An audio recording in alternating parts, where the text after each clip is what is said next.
Welcome to the Deep Dive. If you are joining us today, you are stepping into a space dedicated to understanding one of the most profound, complex, and really deeply human experiences there is. hmm We're taking a really close look at a collection of deeply moving survivor accounts and the insights gathered out of the title, The Decision to Heal. And I want to say right up front to you, the listener, the subject matter we are tackling today is heavy. It is. It focuses on the profound, often incredibly turbulent, but ultimately life-affirming choice to confront and heal from child sexual abuse. Yeah. It is a topic that requires care, respect, and, a willingness to look at some pretty stark realities. It absolutely is a heavy subject. Mm. But what is so crucial to understand right from the beginning here is that the core of this material isn't actually about the trauma itself. Right. It is fundamentally about the mechanics of reclaiming a life. We are looking at a profound personal transition. It is about moving from a state of existing in a muted black and white survival mode to truly living in full, vibrant technicolor. Yeah, that transition is everything. Exactly. It is about finding the courage to grow, even when that growth feels destructive or terrifying. So our mission for this deep dive is to unpack those complexities, to understand the unexpected triggers that start the process, and to look honestly at the realities of choosing to heal. I was reading through the excerpts you compiled for us, and there's a quote right at the beginning that completely upended how I typically think about healing. It is from Ely Fuller, and man, it hits like a ton of bricks. Oh, the Fuller quote? Yeah, that one sets the tone immediately. It really does. Fuller says, if you enter into healing, be prepared to lose everything. Now, I have to be honest, that is a jarring statement. It is. Usually we think of healing as gaining something, right? You gain peace, you gain closure, you gain health.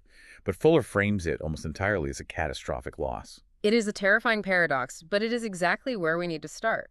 Fuller isn't describing healing as a gentle restoration, like putting a fresh coat of paint on a house. Right, it's not a remodeling job. Not at all. He describes it as a ravaging force to which nothing seems sacred or inviolate. To understand why, we have to connect this to the bigger picture of human psychology and how a child's brain responds to profound unsafety. Okay, break that down for us. When a person survives severe trauma in childhood, they don't just sit there passively absorbing it. They are incredibly resilient. They actively build psychological structures to survive. They build defenses, intricate coping mechanisms, and entire personas designed to keep them safe and functioning in a world that has proven to be dangerous. Okay, let me make sure I'm following this. You're saying that the personality traits or the habits someone develops after trauma aren't just random symptoms. They are basically a highly engineered survival suit. Exactly. It is a survival suit. But Fuller points out a critical flaw here. Those structures and foundations are built in what he calls weakness and ignorance. Weakness and ignorance. Yes. They are built by a child in deep distress who has limited tools and a skewed understanding of the world. So when the original pain finally starts to release itself in the healing process, it doesn't just patch up those old structures, it actively rips them to shreds. Wow. The loss Fuller is talking about is the loss of that survival architecture. You are losing the very mechanisms that kept you alive, because a heavy, armored survival suit is fundamentally incompatible with true, healthy, unburdened living. That makes a lot of sense, but it sounds incredibly destabilizing. You're losing the only coping mechanisms you've ever known. hmm Fuller describes this process as experiencing the bizarre miracle of reincarnating, more lucidly than at birth, in the same lifetime. I mean, what an image. It really captures it perfectly. It captures that feeling of having to start entirely over, but with the painful awareness of an adult. You aren't a blank slate like a baby. You are hyper-lucid. You are fully awake to the destruction of your old self. It is the ultimate vulnerability. But that destruction is what clears the ground for actual presence. The material contrasts that ravaging, terrifying destruction with the profound, almost shockingly simple rewards that follow. Rewards. Yeah, let's talk about those. There are testimonies from survivors who talk about suddenly being able to appreciate the simplest things in the world. Yes, I actually highlighted one of those accounts. A survivor recalls, for the first time, I am appreciating things like the birds and the flowers, the way the sun feels on my skin. Really simple things. I can read a good book. I can sit in the sun. I do not ever remember enjoying these things, even as a little kid. I have woken up. I have woken up. That phrase really stuck with me. What is happening mechanically there? Why couldn't they feel the sun before? Because trauma keeps a person fundamentally asleep, or, as another survivor noted, they were wasting away because of some memories.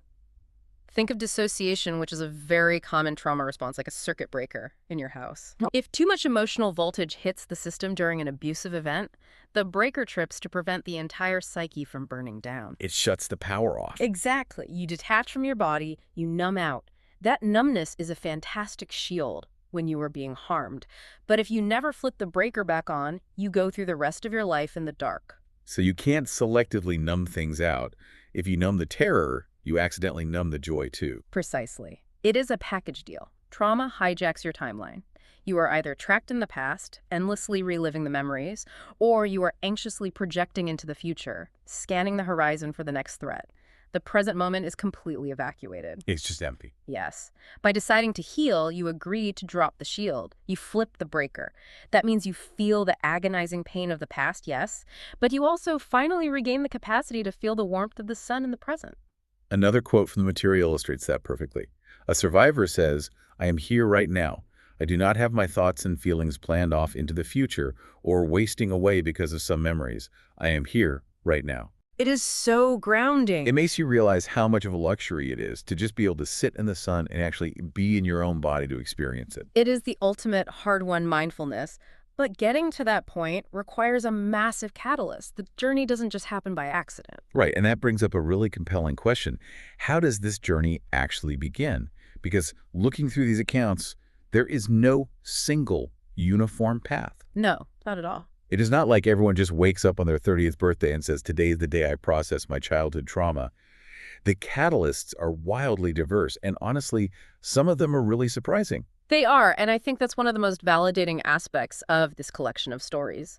It completely dispels the myth that there is a perfect time to heal or a correct way to start. Yeah. The compulsion to heal can be triggered by external systems, by natural life milestones, by profound grief, or even by a completely offhand comment from a friend. Let's really dig into some of these specific triggers, because they paint a vivid picture of how trauma hides and how it eventually forces its way to the surface. One of the first examples given is systemic or external. Right. There is a story of a young girl who is mandated by a court to go to therapy after turning in her stepfather. This is a fascinating starting point because the choice is initially completely removed from the survivor. The legal system forces the issue. But we have to distinguish between compliance and healing. Because they aren't the same thing. Not at all. A court can mandate that you sit in a chair in a therapist's office for an hour a week. A court cannot mandate that you actually open up your psyche and do the excruciating work of processing trauma. So she could just sit there in silence if she wanted to. Or she could just talk about surface-level things. Even within that mandated structure, the internal decision to actually engage with the process is a profound autonomous pivot. It highlights that sometimes the journey begins because it is imposed upon us, and we are forced to look at the very thing we would have spent our lives running away from. That makes sense.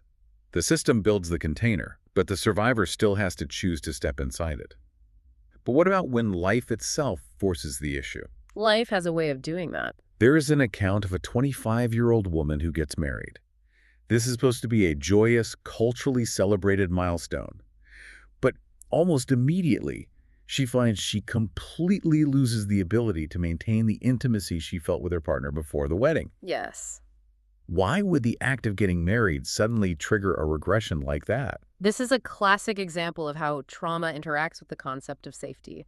Before the wedding, when they were just dating or even engaged, there might have been enough of a subconscious escape hatch in the relationship to keep the trauma at bay. Oh, like a psychological backdoor. Precisely. Her nervous system knew on some level that she could still leave easily if things got dangerous. But marriage represents a deep, culturally binding finality and vulnerability. So the closer you get to true, permanent safety, the more the alarm bells ring. Exactly. Her nervous system isn't used to permanent safety, it is used to hypervigilance. The structure of safety she tried to build actually highlights her profound internal lack of safety. That is so counterintuitive, but it makes perfect sense. The intimacy becomes a massive spotlight on the unhealed wounds. It forces the issue to the surface because the coping mechanism of keeping one foot out the door is no longer available. Wow. It is almost tragic that the reward of finding a safe partner is what unleashes the trauma. It is incredibly common, unfortunately. Another one that gave me absolute chills was the generational echo. There was a mother who describes starting to feel, quote, crazy when her daughter reaches the exact age she was when her own mother began abusing her. The body and the subconscious keep a meticulous timeline. Bessel van der Kolk's famous concept that the body keeps the score is vividly illustrated here. Yeah, we see that everywhere in this text. Seeing her daughter at that specific vulnerable age acts as a living, breathing mirror to her own unhealed inner child. It collapses the distance between the past and the present. I can't even imagine the psychological friction there. On one hand, you have the fierce biological instinct to protect your child. On the other hand, you have the suppressed memory of your own utter helplessness at that exact same age. And those two realities clash violently. It creates a psychological crisis that makes ignoring the trauma impossible. The mother has to confront her past, if only to ensure she is psychologically clean and capable of protecting her daughter in the present. We also see the complete opposite end of the life spectrum acting as a catalyst. There is an account of an older woman who finally decides to begin healing while standing at the funeral of her abuser. The death of an abuser fundamentally changes the landscape of the trauma. For many survivors, it instantly removes the ongoing threat of further harm or the low-level, constant anxiety of running into them at a family gathering or in town. It's just the power dynamic. Completely. When the perpetrator is in the ground, they can no longer control the narrative, deny the impulse, or retaliate. It creates a sudden, stark silence. And the survivor is just left in that silence. Yes. For decades, the survivor's energy may have been directed outward, managing the threat of the abuser. With that threat gone, the energy has nowhere to go but inward. The survivor finally has the definitive finality to turn inward and deal with the aftermath without the looming shadow of the abuser's living presence. Okay, so we have looked at situational triggers, weddings, ages, funerals. But I want to pivot to the internal breaking points, because the accounts here describe survivors bursting apart at the seams or hitting bottom. The breaking points are intense. There is a story of a woman who adamantly avoided getting a therapist for years. She said she didn't start dealing with her trauma until she physically couldn't avoid it any more specifically when she was hospitalized for severe anorexia. Let's break down why anorexia is so frequently linked to severe trauma. We talked earlier about building survival structures. When a child experiences abuse, their bodily autonomy and their sense of control over their own life are violently stripped away. They have zero control. Right. The external world becomes an unpredictable war zone. So what does the psyche do? It looks for a territory it can absolutely control. And the plate of food, or their own physical body, becomes that territory. Precisely. Anorexia, in this context, isn't necessarily about vanity. It is an ironclad survival structure. It is a way to manage overwhelming emotional chaos through rigid, mathematically precise physical discipline. It's about metrics and control. It is an illusion of ultimate control. But eventually, that coping mechanism turns lethal. The territory shrinks until the body starts shutting down. She hit the absolute physical and psychological bottom. She was forced into healing because her coping mechanism was going to kill her before the trauma did. That is incredibly bleak. Well, But what is fascinating is that the overarching narrative here doesn't just say we only heal to avoid dying. It introduces a much more hopeful, almost biological imperative. the compulsion to grow. Yes. One survivor frames it this way. It was a compulsion. I think everybody has a compulsion to grow and to be whole. I think everybody has a compulsion to seek relief from pain. I want to push back on that a little, though. If we have a compulsion to grow, why do people spend 40 years avoiding therapy? That is the million-dollar question right there. Because it seems contradictory. It is, because the compulsion to grow is constantly warring with the compulsion to stay safe. Avoidance is a safety mechanism. But this deeply optimistic view suggests that beneath the avoidance, beneath the denial and the elaborate coping personas, there's an innate drive toward wholeness. So the drive is always there, even if it's buried. Think of a seed trapped under a heavy rock. The seed doesn't want to stay in the dark. It will twist, bend, and contort itself to find a sliver of sunlight. The compulsion to grow is always there, pushing against the surface, just waiting for a crack in our defenses. And sometimes that crack is created by someone else pointing a flashlight right at us. External validation. Yeah, the next story about the power of mirrors really stopped me in my tracks. A survivor decided to enter therapy because a close friend sat her down and said, "I do not trust you. I never feel you are telling me the truth. I cannot trust you with my feelings because I do not know what you are doing with them." What stands out to you about the survivor's reaction to that confrontation? She was totally shocked. But not because she felt insulted.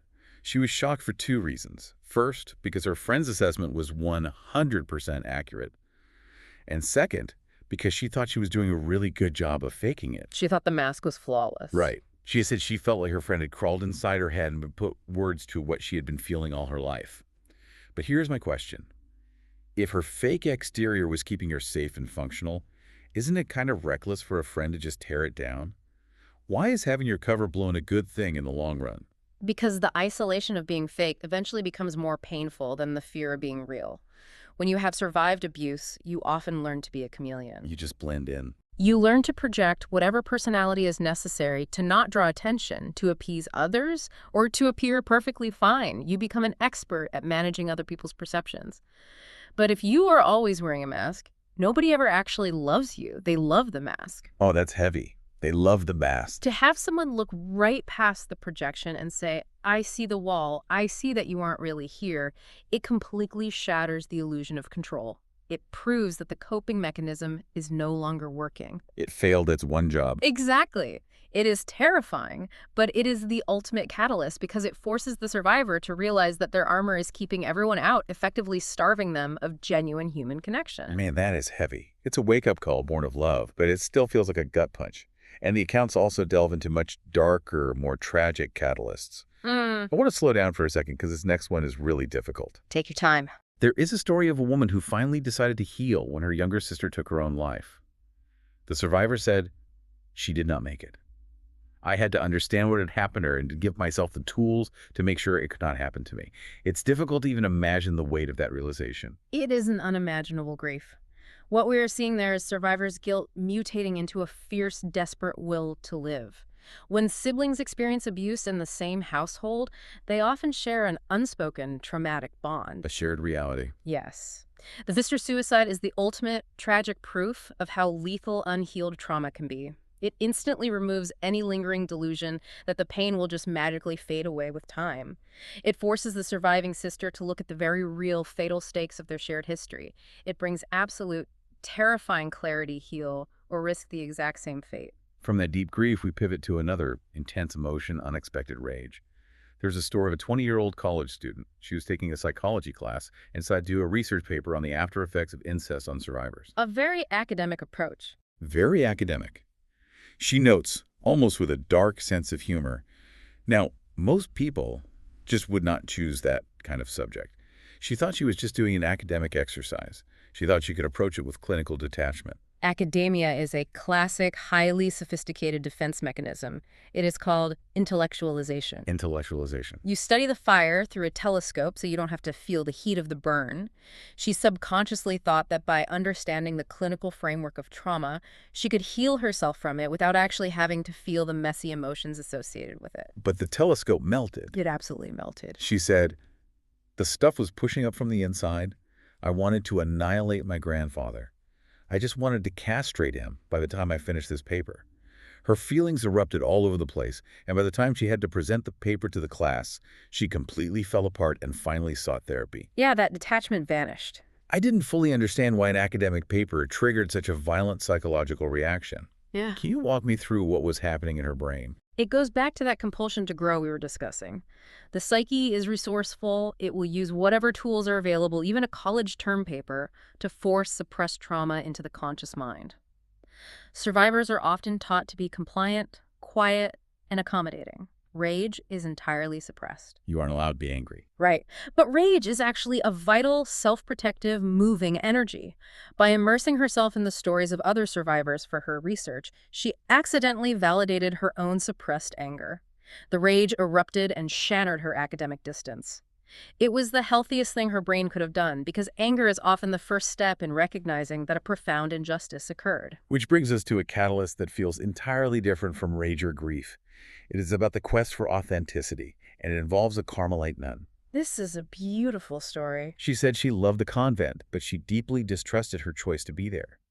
She felt that until she worked out her history of sexual abuse, she would never know if she was choosing that secluded life out of health or if she was just using it as an elaborate hiding place. This is such a profound level of self-awareness.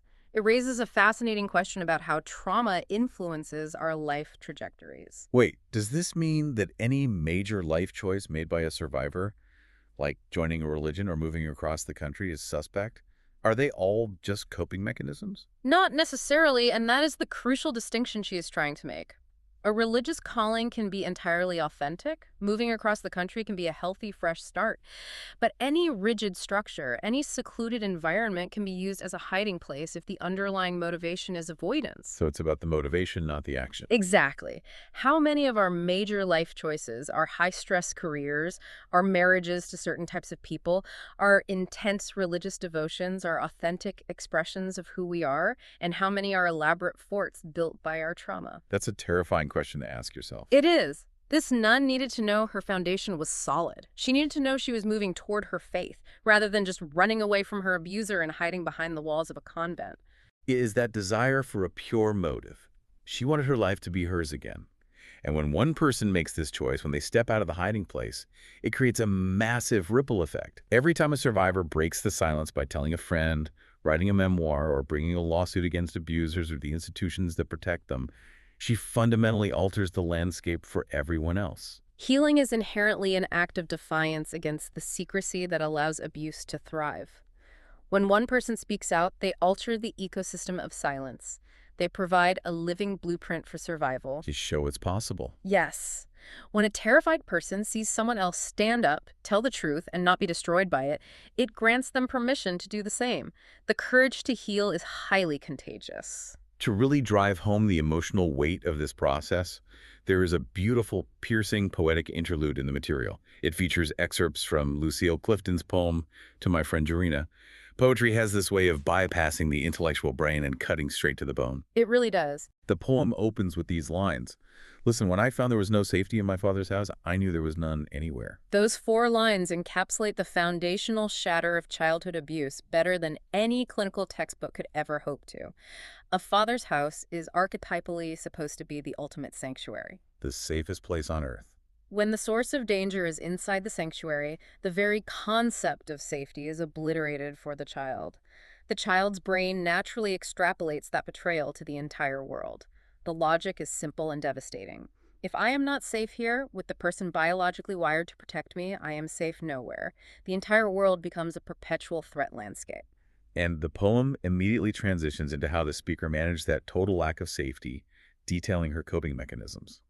She writes, how I nurtured my work, not myself, how I left the girl wallowing in her own shame and took on the flesh of my mother. This mirrors our earlier discussion of building structures in weakness.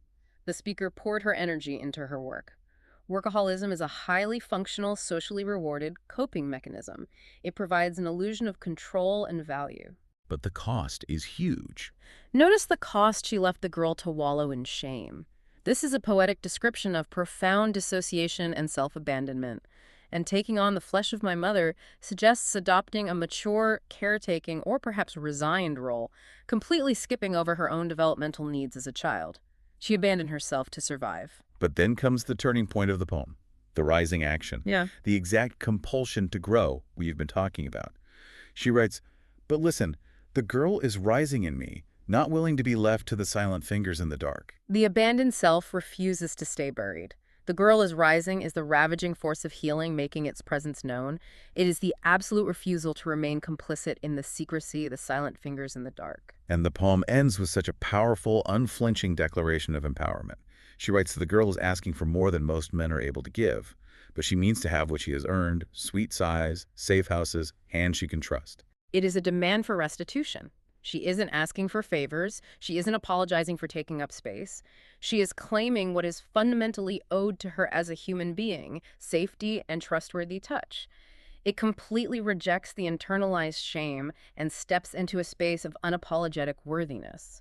But making that shift, claiming that worthiness, runs into a massive roadblock that is addressed head-on. It is what we can call the exception myth, or the everyone but me syndrome. This is a huge barrier. The material explicitly states, everyone deserves to heal, and healing is possible for everyone. Yet many survivors believe that they are the exception. They genuinely believe others can heal, but they are uniquely beyond repair. This is one of the most insidious, tragic effects of trauma. It isolates you not just in your pain, but in your perceived brokenness. You look at other people recovering and your brain rationalizes it. You think, well, they are stronger than me, or their abuse wasn't as bad as mine, or they aren't fundamentally damaged at their core the way I am. Why does the brain do that? Is it just stubbornness? No, it is a highly evolved protective mechanism. If you convince yourself that healing is literally impossible for you, you are off the hook. You don't have to take the terrifying risk of trying and failing. It protects you from the disappointment. Yes. It also stems from lingering self-blame. If a survivor subconsciously believes the abuse was their fault, which is incredibly common, they won't feel they deserve the peace that comes with healing. And there is also chronic discouragement. If you have lived in immense emotional pain for 20 or 30 years, your brain literally wires itself to expect disappointment. Daring to hope for anything good feels incredibly dangerous, like you are just setting yourself up to be crushed again. Absolutely. Furthermore, there are practical fears. Many survivors fear that taking time for themselves to go to therapy or process emotions will be seen as selfish, or that it will interfere with their family responsibilities. Because God forbid you stop being the caretaker for everyone else in order to take care of yourself. Exactly. And we have to be careful not to fall into toxic positivity here.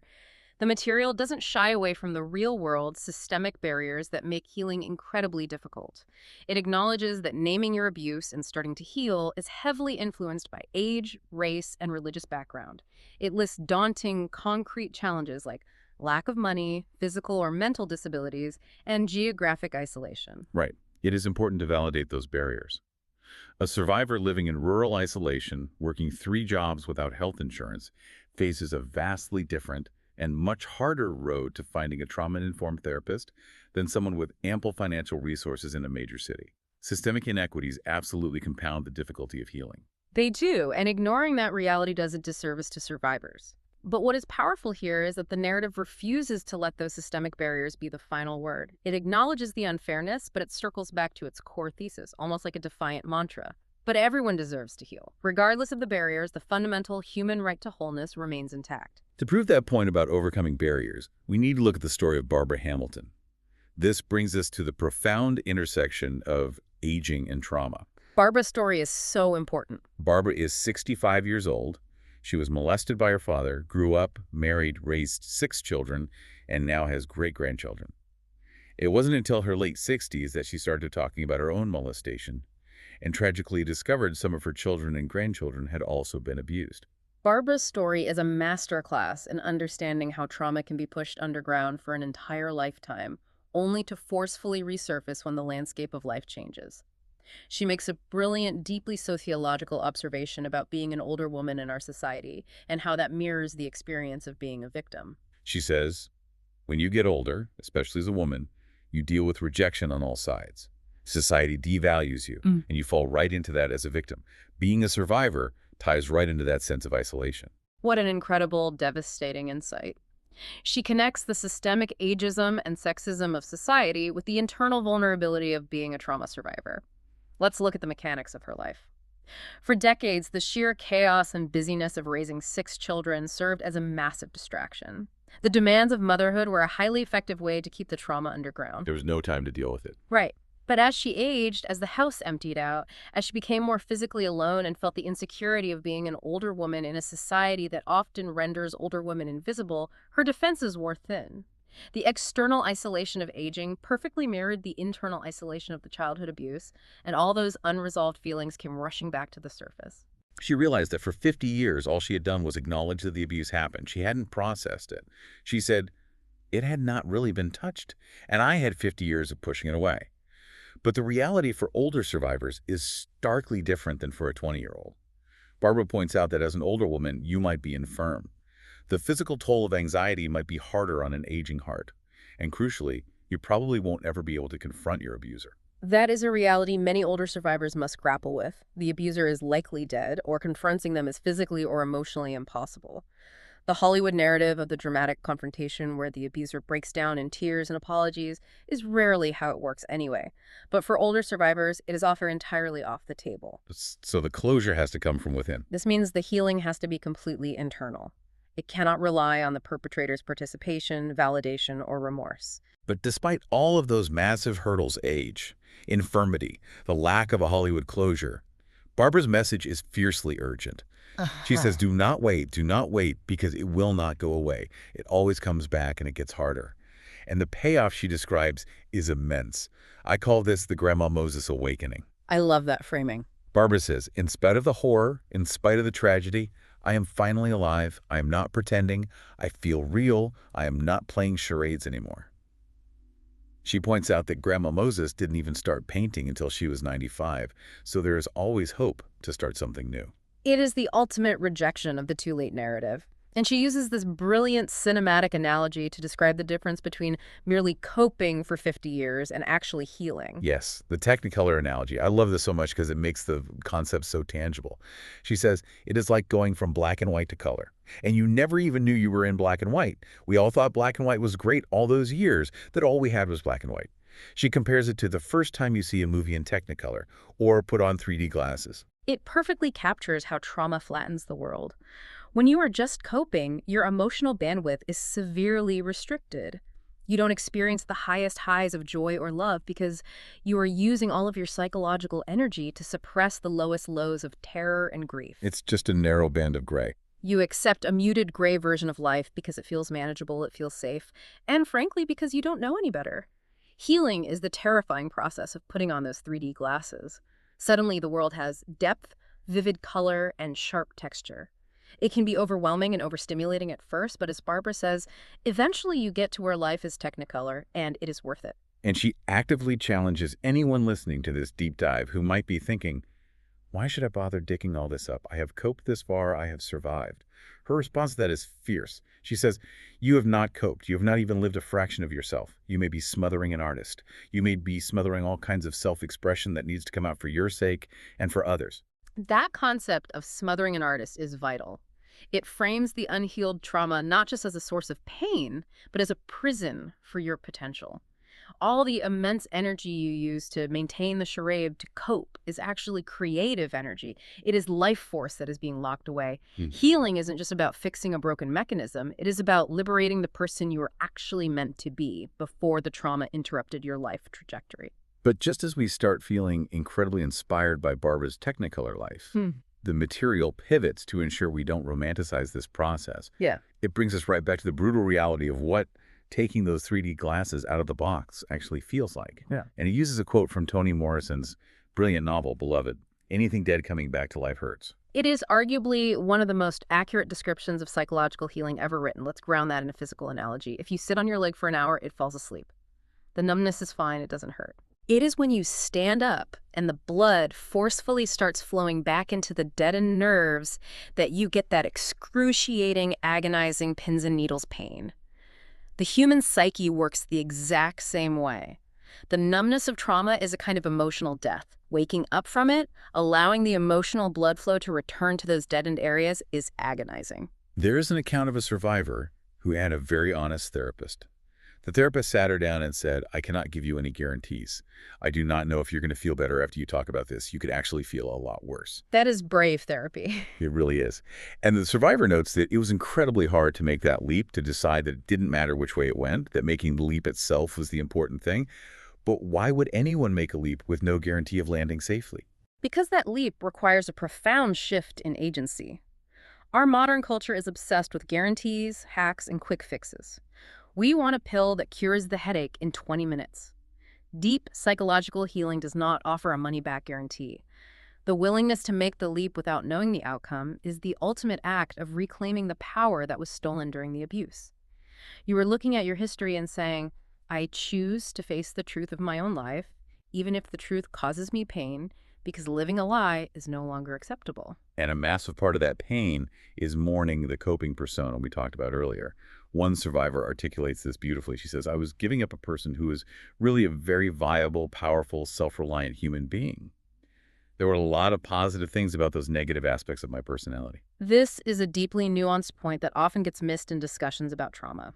We tend to think of a trauma response as someone cowering in a corner, unable to function. The classic stereotype. Yes, but very often a trauma response looks like becoming a highly successful CEO or an immaculate perfectionist or someone who is fiercely, unapproachably independent. Those traits are highly rewarded by capitalism and society. They get you promotions, they get you praise. Giving up the armor means giving up the perceived strength and social capital that the armor provided. She asks, into what void would I be thrown if I let go of this stuff? She describes the feeling of early healing as walking around like a raw muscle for a long time. What does that mean practically? Imagine a raw muscle without the protective layer of skin. Every interaction, every minor breeze, every slight disagreement with a coworker suddenly stings immensely because the protective, calloused layer of the powerful, self-reliant fake persona is gone. You are learning to interact with the world completely without your armor. It is exhausting, and it makes you incredibly hypersensitive for a period of time. The accounts are very clear about the collateral damage of this raw muscle phase. The decision to heal wreaks havoc with friendships, marriages, and family relationships. It can be hard to go to work, to study, to sleep, to eat, or simply to stop crying. One survivor admits, point blank, if I had known that anything could hurt this much or could be this sad, I never would have decided to heal. It is a profound, messy disruption of daily functioning. When you are in the thick of it, when you can't stop crying and you're fighting with your spouse, the muted black and white coping phase can look incredibly appealing in the rearview mirror. At least back then, you had the coping mechanisms for not hurting. You spent years perfecting them. Now you have completely dismantled those mechanisms, but you haven't yet built the new tools to handle the actual hurt. You are in a terrifying liminal space. And there's a phenomenal metaphor provided about how the memories behave during this phase. A survivor named Laura says she initially felt like a victim of the process, like she hadn't chosen it at all. She said, the memories were like one of those plastic raincoats that come in a 2-inch package. Once I opened them up, I could never fold them neatly back inside. Think about how universally frustrating that is with a sleeping bag or a tent. You can never get it back in the tiny bag it came in. Applying that low-stakes frustration to high-stakes trauma is brilliant. It perfectly captures the absolute irreversibility of confronting trauma. You spend your life keeping the trauma compressed in a tiny, high-pressure 2-inch square in the back of your mind. Once you open the package, once you acknowledge it to a therapist or a friend, the memories expand to their true, massive, unmanageable size. They take up the whole room. You can't unremember. You can't shove the reality of the abuse back into the tiny compartment. You are forced to deal with the giant, unwieldy raincoat. So how do you survive that phase? When the raincoat is everywhere and you're a raw muscle. There is a quote introduced from the French author André Gide to explain the mindset required. One does not discover new lands without consenting to lose sight of the shore for a very long time. Losing sight of the shore is the most terrifying part of the voyage. The shore represents everything you knew, your highly functional coping mechanisms, your old, perhaps toxic relationships, your false sense of stability. Healing requires you to push your boat out into the open, turbulent, dark ocean of your own unhealed pain. You have to trust that there is a new land, a new, healthier self somewhere over the horizon. But for a very long time, you aren't at the old shore and you aren't at the new land. You are just surrounded by deep water being tossed by the waves. And when you're out there in the water, sometimes you just can't generate your own hope. You are exhausted. A survivor admits to wanting to crawl into a dark place and just give up. But she says, I live on other people's hopes. I live on other people's faith that life will get better. I continue to wonder whether it is worth it, but I go on. I absolutely love that concept of borrowing hope. It is a vital, incredibly practical survival strategy for the darkest parts of the process. When your own internal reservoir of hope is completely dry, you do not have to manufacture it out of thin air. It is entirely valid and necessary to look to your therapist, your support group, or the authors of these survival accounts and literally borrow their belief that you will survive it. You lean on their certainty like a crutch until your own psychological legs are strong enough to carry you. But the material promises that this terror, this floating in the ocean, eventually yields to something else. And says that while it is terrifying to say yes to yourself, it is also a tremendous relief when you finally stop running and confront your own demons. There is something about facing the thing you most fear that is strangely relieving. There is comfort in knowing that you do not have to pretend anymore. Think about the immense physical and psychological energy it takes to maintain the charade. It is like standing with your back against a heavy oak door, pushing with all your might to keep the demons on the other side from getting in. You do that for 30 years, your muscles are burning, you are exhausted. Finally, dropping your arms and letting the door swing open is terrifying. The demons are in the room now. But the sheer physical relief of not having to push back against the door anymore is profound. You are finally dealing with reality. And reality, no matter how harsh or painful, is always more solid ground than a sustained illusion. To bring all of these complex, heavy emotions together, the material concludes with Ellen Bass's stunning poem, The Thing Is. It perfectly captures this transition from absolute drowning despair to a chosen, gritty, realistic love for life. The poem describes the weight of grief with such visceral, suffocating imagery. She calls it a tropical heat thickening the air, heavy as water, more fit for gills than lungs. That line, more fit for gills than lungs, perfectly articulates the feeling of drowning in your own emotional processing. When the trauma resurfaces, the environment of your own mind literally becomes hostile to basic survival. You feel like you can't breathe the air in your own life. She goes on to say, when grief weights you like your own flesh, only more of it, an obesity of grief, you think, how could a body withstand this? An obesity of grief. It is an almost physical burden. You feel the physical weight of the unhealed years pressing down on your chest, testing the absolute biological and psychological limits of human endurance. It asks the legitimate question, can a person actually survive feeling this much pain without dying from it? But then the poem offers the profound conclusion, the choice that all of these survivor accounts have been building toward. She writes, then you hold life like a face between your palms, a plain face, no charming smile, no violet eyes, and you say, yes, I will take you, I will love you again. That is the ultimate soaring summation of the decision to heal. Healing does not promise that life will suddenly have a charming smile or violet eyes. It doesn't promise a fairy tale ending, a lottery win, or a pain-free existence. It deeply acknowledges that life post-trauma might have a plain face. It might be scarred, it might be ordinary, it will definitely still have difficult days. But the victory is in the active, relentless choice to hold that messy, plain reality gently in your hands, without dissociation, without a mask, and consciously say, I will love you again. It is choosing to be fully present for the messy reality rather than perfectly absent in a pristine illusion. Okay, we have covered an immense amount of ground today on this deep dive, unpacking the deep psychology, the poetry, and the visceral lived experiences presented in these accounts. As promised, we are now going to synthesize and distill all this deeply moving material into 10 actionable takeaways and applications. These aren't just summaries, these are practical insights for you to apply or ponder on your own journey, or to help you better understand the journey of someone you love. Let's break down the applications. Takeaway number 1, recognize destruction as progress. Remember Eli Fuller's warning. If your life, your habits, or your relationships feel like they are falling apart when you start dealing with your trauma, recognize that feeling like your foundations are crumbling isn't a failure. It is the ravaging force of healing clearing the way. You have to demolish the survival structures built in weakness before you can build a house capable of holding joy. Takeaway number 2, target presence, not just peace. The ultimate reward of healing isn't just the absence of pain, it is the capacity to live in the right now. If you find yourself constantly numb, recognize that as a symptom. The goal of healing is gaining the capacity to experience simple joys. The sun, a bird, a good book, without the dissociative shield of trauma blocking out the light. Takeaway number 3, interrogate your catalysts.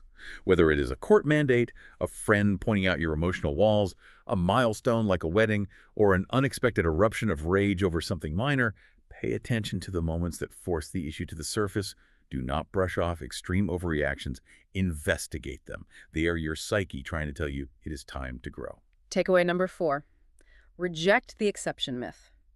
Challenge the false belief that healing works for others but not for you. If you think you are too broken, recognize that self-blame and chronic discouragement are literally symptoms of the abuse, not objective truths about your capacity to heal. The belief that you cannot heal is the final defense mechanism. Everyone deserves to heal.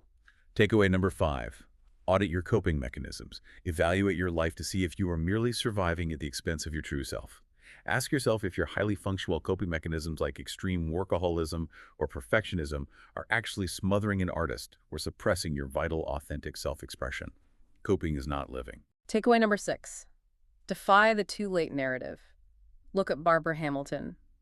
Whether you are 25 or 65, the transition from a muted black and white existence to living in Technicolor is always worth the effort.